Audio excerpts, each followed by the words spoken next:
अहिले चाहिँ हामी ठ्याक्कै समला डाँडा भन्ने ठाउँमा छौँ।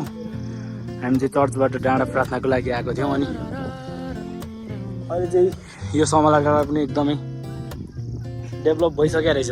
पहिला हामी आउँदाखेरि यस्तो थिएन, त्यहाँ मलाई जिस्काउँदै हुन्छ। अनि यहाँदेखि अहिले माथिसम्म सिडी पनि हालिदिइसकेको रहेछ। यो कहिले हाल्यो, पहिला नै हामी आउँदा चाहिँ हालेको थिएन, त्यहाँ माथिसम्म हालेको रहेछ। उहाँहरू चाहिँ हाइकिङ आउनु भएको, कहाँबाट आउनु भएको थाहा छैन, तर जे होस् अलिकति उता तलबाट चाहिँ गाडीमा आउनुभयो। जे होस् उता तल गाडी आउँदै त्यहाँबाट चाहिँ चढेर आउनुभयो। यहाँदेखि तल चाहिँ लेटाङ हो।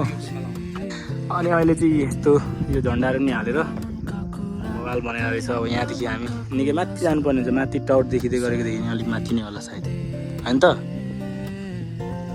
अब आउँदै हुन्छ ऊ तल। हाम्रो चाहिँ यो पानी हो, अब यो बोकेर हामी जानुपर्ने हुन्छ है त।